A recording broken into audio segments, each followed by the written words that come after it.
So next நம்ம GBP USD பார்க்கலாம். So GBP USD பொறுத்தவரையில் உங்களுக்கு லாங் டைம் பையிங்கில் தான் இருக்குது. இந்த வீக் மார்க்கெட் வந்து பார்த்தீங்கன்னா லாஸ்ட்டு 2 வீக் ஸ்மால் கரெக்ஷனில் இருந்துச்சு. ஸோ அந்த கரெக்ஷன் வந்து ஃபுல்லாக கம்ப்ளீட் ஆகி நம்ம ஏற்கனவே சொல்லியிருந்தோம் 30,000 1.30,000 வந்திருக்கும். பஃபர் ஜோன் வந்து 29.600 வரல இருக்குன்ட்டு எக்ஸாக்டாக இந்த இடத்துல 30 டச் ஆச்சு. ஸோ நம்ம பொசிஷன் க்ளோஸ் பண்ணிக்கிட்டோம். ஸோ வெயிட் பண்ணி பார்க்கலான்ட்டு. ஸோ அந்த இடம் என்ன ஆச்சுன்னா நம்ம எதிர்பார்த்த மாதிரி இங்கேருந்து நல்ல ஒரு புள்ளிஸ் கொடுத்துருக்கான். ஸோ கம்மிங் வீக் எப்படி இருக்கும்னா மார்க்கெட்டு எகைன் பையில் தான் இருக்கும். ஸோ அந்த பையிங் ரேஞ்சு வந்து உங்களுக்கு சப்போர்ட் இதுவாக மெயின்டைன் ஆகிறதுனால மண்டே ஆர் டியூஸ்டே மேபி ஒரு நல்ல செல்லிங் எதிர்பார்க்கலாம்.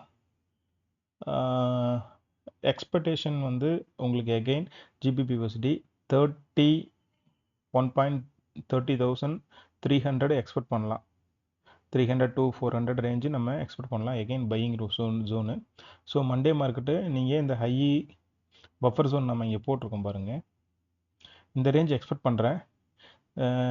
கொஞ்சம் மண்டே மார்க்கெட் பார்த்துட்டு இந்த பொசிஷன் நம்ம எடுக்கலாம். ஒன்று இந்த ரேஞ்சு உங்களுக்கு 700 to 800 ரேஞ்சு எக்ஸ்பெக்ட் அங்கே போயிட்டு மார்க்கெட் வந்து கன்ஃபர்மேஷன் இல்லாத ஒரே செல்லிங் நீங்கள் கொடுக்கலாம்.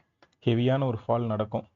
இல்லை அப்படின்னா மண்டே மார்க்கெட் வந்து ஃப்ரைடே மார்க்கெட்டோடைய ஹையை பிரேக் பண்ணாத இங்கே இந்த ஜோனில் ஒரு கன்ஃபர்மேஷன் கொடுத்து செல்லிங் போகலாம் Monday or Tuesday or Wednesday.